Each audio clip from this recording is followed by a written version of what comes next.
안녕하세요, 김진희입니다. 많은 분들께서 비즈니스 이메일 어떻게 쓰는지, 어떻게 외국인들과 소통하면 되는지 문의해 주셨는데요. 그래서 제가 이번에는 비즈니스 이메일을 완벽하게 쓰실 수 있도록 여러 가지 꿀팁들과 함께 템플릿을 많이 제공하도록 하겠습니다.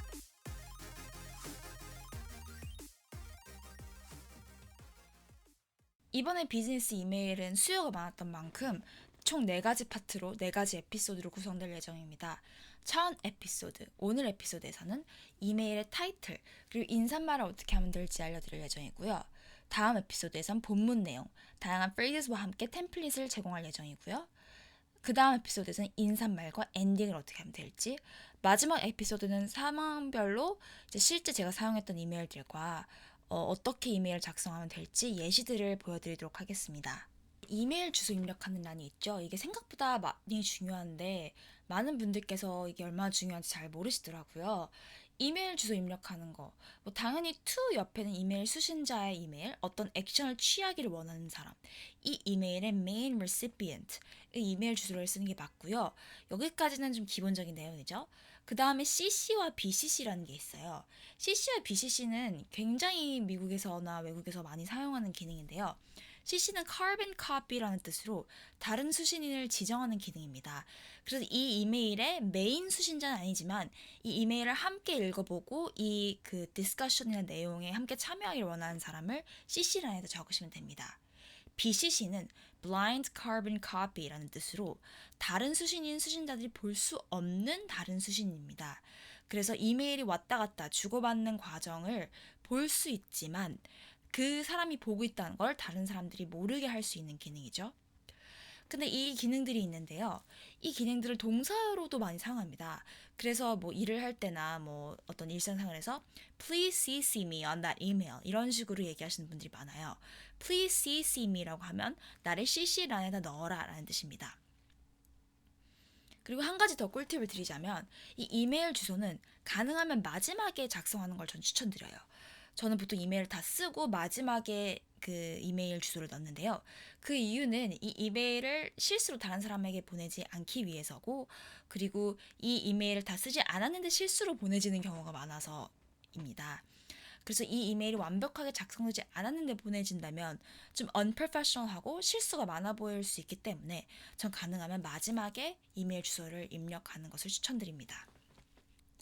네, 그 다음에 이메일 타이틀 제목이 있는데요. 이 이메일 타이틀, 이메일 제목, 이거를 중요하지 않다고 생각하시는 분들이 많은데 사실 정말 중요합니다. 이런 디테일 하나하나에서 이 사람이 얼마나 프로페셔널한지 다 나오기 때문인데요. 여기서 가장 중요하게 기억하셔야 될 부분은 무조건 짧고 간결하게 써야 된다는 것입니다. 이 제목을 보고 한눈에 이 이메일이 무슨 내용인지 알아볼 수 있게 적어야 된다는 뜻인데요. 제가 이 이메일 타이틀들을 종류별로 3가지 정도로 알려드리도록 할게요. 첫 번째 형식은 줄글로 풀어 쓰는 형식입니다. 말 그대로 예시에서 보이는 바와 같이 줄글로 짧게 이 이메일이 뭔지 설명하는 건데요. 예를 들어 Meeting request for demo project라고 할 수 있겠죠. 그 다음 타입은 바로 핵심 키워드를 사용하는 것입니다. 주로 핵심 키워드, 땡땡, 그리고 조금 더 구체적인 설명, 이런 식으로 쓰는데요. 예를 들어, reminder. reminder가 이 내용, 이 이메일의 가장 중요한 핵심 키워드겠죠? reminder. Deadline for portfolio is next week. 그래서 이건 리마인더다. 좀 더 구체적으로 땡땡, colon 뒤에 이 내용이 뭔지 설명을 했고요. 마지막으로는 이건 잘 모르시는 분들이 많더라고요. 메일의 중요성을 강조할 때 쓰는 어떤 형식입니다. 대괄호를 쓰는데요. 대괄호에 이 이메일이 얼마나 중요한지 딱 쓰고, 혹은 이 이메일이 뭐 원하는 바 아니면 가장 중요한 빨리 봐야 되는 내용을 쓰고 그 다음에 그 구체적인 내용을 뒤에다 쓰는 것입니다. 예를 들어 urgent, 급하다는 얘기죠. fill out survey. 이렇게 하면 이메일이 되게 급하구나. 사람들이 먼저 클릭하게 되겠죠. 이런 식으로 대괄호를 활용해서 타이틀을 조금 더 효과적으로 쓰실 수도 있습니다. 그럼 이제 상황별로 어떤 제목을 쓰면 될지 제가 알려드리도록 할게요. 일단 비즈니스 상황에서 어떤 미팅을 리퀘스트 할 때, 미팅을 요청할 때가 많죠. 그럴 때 쓸 수 있는 타이틀들 제가 한번 모아봤습니다. Meeting request for 하고 이제 토픽을 쓰셔도 되고요. scheduling a meeting, 땡땡, colon 하고 brief description, 짧은 설명을 넣으셔도 됩니다. 그 다음에 이렇게 뭐 statement 형식으로 쓰셔도 되고 질문 형식으로 좀 귀엽게 쓰셔도 돼요. Can we meet to discuss? 하고 이제 topic 중요한 내용을 쓰시면 되겠죠. 이런 식으로 미팅을 요청해야 된다라고 하시면 제목을 이렇게 쓰시면 되겠습니다. 그 다음에 follow-up을 할 때 쓰실 수 있는 표현들입니다. follow-up이란 어떤 이벤트나 어떤 일 이후에 그 일에 관해서 어떤 내용에 대해서 얘기를 하고 싶을 때 쓸 수 있는 표현입니다. 그래서 follow up after meeting이라고 하면 이 미팅 이후에 그 미팅에 관련돼서 쓰는 이메일입니다 라는 뜻이에요. 그래서 쓸 수 있는 예시들입니다. Following up on our meeting 하고 key points 쓰시면 되고요. Recap and next steps 땡땡 하고 이제 메인 포인트 쓰시면 됩니다. Recap은 뭐에 대해서 summarize를 하다, 어떤 내용을 요약하다라는 뜻이고요. And next steps라고 한다면 이 미팅의 내용을 요약하고 다음 스텝스를 논의하겠습니다 라는 뜻입니다. Next steps on 하고 subject를 쓰신다면 이 subject에 관련돼서 next step이 뭔지에 대한 이메일이라는 뜻입니다. 그 다음 어떤 프로젝트에 대해서 업데이트를 하는 경우도 있죠. 그럴 때 쓸 수 있는 타이틀들입니다. Project Progress Update 하고 Project Name을 쓰시면 되겠고요. Key Milestone Achieved 땡땡 하고 Project Name을 쓰셔도 됩니다.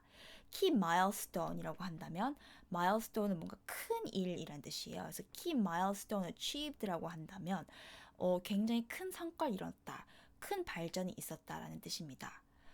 Update on project or task 땡땡하고 어떤 description을 쓰셔도 되고요. 이 마지막 타이틀 같은 경우에는 그냥 요 뒤에 내용을 생략하시고 update on project 뭐뭐뭐라고 쓰셔도 됩니다.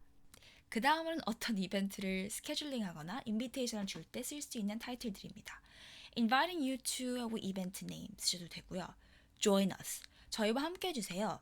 땡땡, colon 쓰시고 이벤트나 워크숍이나 웨비나 on 하고 날짜를 쓰셔도 됩니다. 마지막 타이틀로는 Save the date 땡땡 event 뭐뭐뭐 at location 어디 이렇게 쓰셔도 됩니다. Save the date는 뭐 이 날짜 기억해 주세요, 캘린더에 넣어 주세요 이런 뜻이에요. 그래서 살짝 이게 직역을 하면 좀 어색한 표현인데 많이 쓰는 표현입니다. Save the date. 이거는 이메일 타이틀뿐만 아니라 그냥 어디 뭐 포스터를 쓸 때나 뭐 어떤 마케팅을 할 때 쓰셔도 되는 표현입니다. 그 다음으로는 어떤 이메일의 중요성을 강조할 수도 있겠죠. 이 이메일 중요성을 강조할 때 제가 그 대괄호를 쓸 수 있다고 말씀드렸잖아요. 세 번째 형식 기억하시나요? 거기에 대한 예시들입니다. Important, meeting canceled today. Urgent, feedback needed by tomorrow. 물론 이제 뒤에 내용은 그 상황에 따라 내용에 따라 다 달라지실 수 있겠지만 앞에 이렇게 괄호를 쓰시고 important 혹은 urgent라고 쓰면은 제 외국인 분들이 이 이메일을 아마 제일 먼저 확인을 하실 겁니다. 그리고 이런 이메일이 온다면 제일 먼저 확인을 하셔야 된다는 뜻입니다. 마지막은 진짜 제가 많이 받고 사람들이 잘 모르는 것들인데요. Action required. 액션이 필요한 이메일입니다 라는 뜻이에요. 그래서 뭐 단순히 읽고 끝나는 이메일이 아니라 어떤 정보성 이메일이 아니라 진짜 이 이메일을 읽은 뒤에 뭐 어떤 일을 해야 됩니다 라는 뜻으로 이렇게 이메일을 보내신다면 이 이메일 읽고 액션을 취하셔야 되기 때문에 이 이메일 꼭 빨리 확인하셔야 됩니다. 이런 뉘앙스로 보낼 수 있습니다. So action required. Fill out client survey by today. 이런 식으로 예시를 쓸 수 있겠죠. 그 다음에 이제 타이틀을 쓴 다음에 greeting을 제일 먼저 써야 됩니다. 여기서 많은 분들이 to whom it may concern 뭐 이런 식으로 쓰시는데요. 이거는 진짜 포멀할 때, 뭐 예를 들어 추천서를 쓸 때 정말 포멀한 자리에서 그리고 이 이메일을 받는 사람이 누군지 잘 모를 때 쓸 수 있는 그런 표현인데요. 만약에 이 이메일을 받는 사람을 정확히 알고 있다면 최대한 그 사람의 이름이나 성함이나 이런 식으로 써서 personalize 하는 게 좋습니다.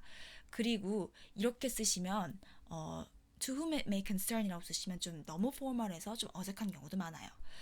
그래서 만약에 처음 뵙는 분이다, 친하지 않은 사람이다, 좀 포멀하게 쓰고 싶다면 Dear 누구누구, Dear 하고 이 last name을 쓰면 되겠죠? Dear Mrs. Smith, Dear Mr. Jones 이런 식으로 쓰시면 되겠습니다.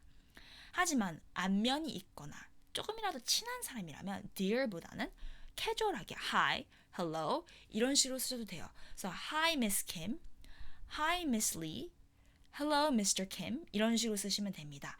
이게 hi와 hello를 쓴다고 해서 전혀 인포멀하게 느껴지지는 않아요. 비즈니스 상황에서 충분히 hi, hello 이렇게 쓰셔도 됩니다.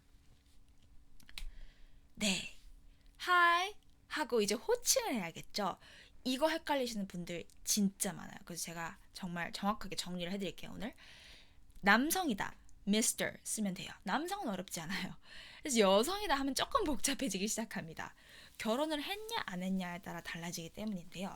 결혼을 했냐, Mrs.라는 표현을 씁니다. 그래서 MRS 하고 점이라고 쓰시면 되고요. 결혼을 안 했다, 미혼이다 라고 하면 Miss, M-I-S-S 하고 last name을 쓰시면 됩니다. 결혼했는지 안 했는지 확실하지 않다, 그러면 MS 점이라고 하시면 돼요. 근데 여기서 요즘에 새롭게 조금 등장한 호칭이 있어요. 흔하진 않습니다. 전 많이 보진 않았는데요. 가끔 자신을 남성 혹은 여성으로 정의하지 않는 사람들이 있습니다. Non-binary gender라고 하는데요. 그런 경우는 MX점이라고 쓰기도 합니다. 네, 그렇게 해서 오늘 호칭까지 한번 싹 다 정리를 해봤습니다. 네, 혹시 질문이 있으시다면 아니면 이 이메일 좀 봐주세요라고 요청하시는 분이 있으시다면 항상 댓글 혹은 제 이메일로 연락을 주시면 되겠고요. 오늘은 1편이었고요. 이제 다음 편에서는 본문 내용을 어떻게 쓰면 될지 제가 알려드릴게요. 구체적인 예시와 함께 여러 템플릿들 공유할 예정이니까요. 많은 시청 부탁드립니다. 그러면 다음 에피소드에서 볼게요. I'll see you next episode. Bye!